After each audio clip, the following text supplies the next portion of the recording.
É 12 horas e 28 da tarde do dia 25 de janeiro de 2019. Estamos no Brasil, uma sexta-feira comum em Brumadinho, na região metropolitana de Belo Horizonte. Naquele horário, funcionários da Vale almoçam no refeitório da Mina Córrego do Feijão. Outros trabalham em escritórios administrativos.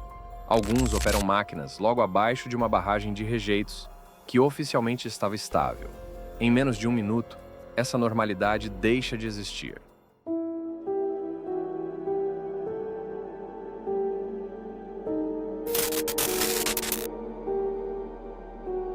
A barragem 1 se rompe sem aviso. Não há sirene, não há tempo de reação. 12 milhões de metros cúbicos de rejeitos de mineração descem como uma avalanche de lama, ferro e destruição.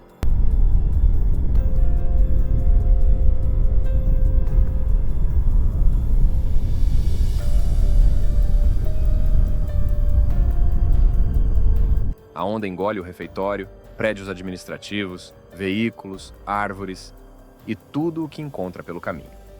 Onde havia pessoas, passa a haver silêncio. Em poucos segundos, 270 vidas são interrompidas. A lama segue avançando, atinge comunidades rurais, atravessa propriedades, destrói pontes e chega ao rio Paraupeba. O que era um curso d'água vira um corredor de rejeitos tóxicos, contaminando o ecossistema por centenas de quilômetros. A barragem do Córrego do Feijão era controlada pela Vale SA, a maior mineradora do Brasil. Diferente de outras estruturas, ela utilizava o método de alteamento a montante, considerado mais barato e também mais arriscado. Esse tipo de barragem depende da própria lama para se sustentar. Se algo falha internamente, não há contenção. E algo falhou. Laudos técnicos apontariam depois problemas graves de drenagem, saturação do rejeito e perda de resistência interna.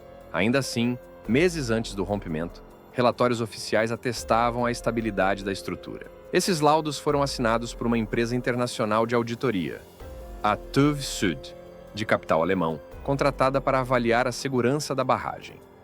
As investigações indicam que engenheiros da TÜV Süd tinham conhecimento de dados preocupantes. Instrumentos indicavam comportamento anormal da barragem. Havia erosões internas, havia risco. Mesmo assim, os documentos foram emitidos. Segundo o Ministério Público, houve pressão direta da Vale para que os laudos fossem aprovados. A barragem precisava ser considerada segura para continuar operando. Quando ela rompeu, não foi só a estrutura que colapsou. Um sistema inteiro de controle, fiscalização e responsabilidade veio abaixo junto. A maior parte das vítimas era formada por trabalhadores da própria mineradora. Brumadinho se tornou, oficialmente, o crime trabalhista que mais matou na história do Brasil. Equipes de resgate chegaram rapidamente, mas o cenário era extremo. A lama tinha vários metros de espessura. Máquinas pesadas afundavam. Corpos ficaram soterrados sob toneladas de rejeito. As buscas duraram anos. Neste domingo, 7 anos depois, o Corpo de Bombeiros de Minas Gerais encerrou oficialmente as operações. 2 vítimas nunca foram encontradas. Seus corpos continuam desaparecidos, provavelmente levados pela lama ou soterrados em profundidades inacessíveis. O impacto ambiental permanece até hoje. O rio Paraupeba segue com restrições severas de uso. Espécies desapareceram.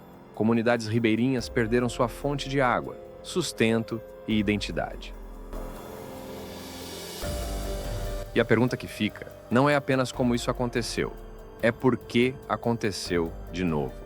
Porque Brumadinho não foi um acidente isolado. 3 anos antes, em Mariana, outra barragem se rompeu. As lições estavam escritas. Os riscos eram conhecidos. Mesmo assim, 7 anos depois de Brumadinho, ninguém foi responsabilizado criminalmente. Agora, em fevereiro, começa um novo capítulo judicial. No Tribunal Regional Federal da 6ª Região, em Belo Horizonte, 166 vítimas, testemunhas e réus começarão a ser ouvidos. As audiências devem se estender até 2027. A Vale e a TÜV Süd respondem por crimes ambientais. 15 pessoas físicas, diretores, gerentes e engenheiros, foram denunciadas por 270 homicídios duplamente qualificados, além de crimes contra a fauna, a flora e por poluição.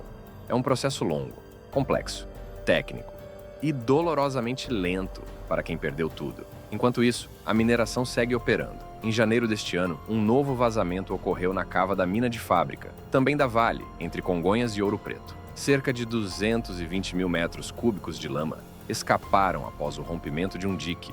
Menos de 24 horas depois, outro vazamento foi registrado na mina Viga. A água contaminada atingiu novamente o sistema do Paraopeba.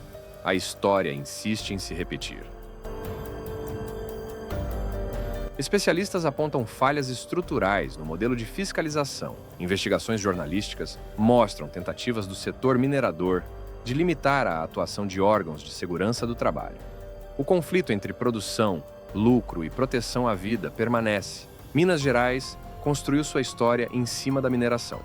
Ela pode gerar riqueza, emprego e desenvolvimento. Mas, sem fiscalização rigorosa, sem autonomia técnica e sem responsabilização real, o custo é pago em vidas. Brumadinho não foi uma tragédia imprevisível. Foi o resultado de decisões acumuladas, alertas ignorados e riscos normalizados. Assim como na Piper Alpha, não foi um erro isolado. Foi um sistema inteiro esperando o dia certo para falhar. E em Brumadinho, esse dia chegou às 12h28 de uma sexta-feira comum.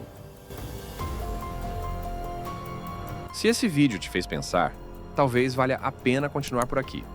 O canal Arquivo 01 existe para contar histórias que não podem ser esquecidas. Se quiser acompanhar os próximos casos, se inscreve no canal.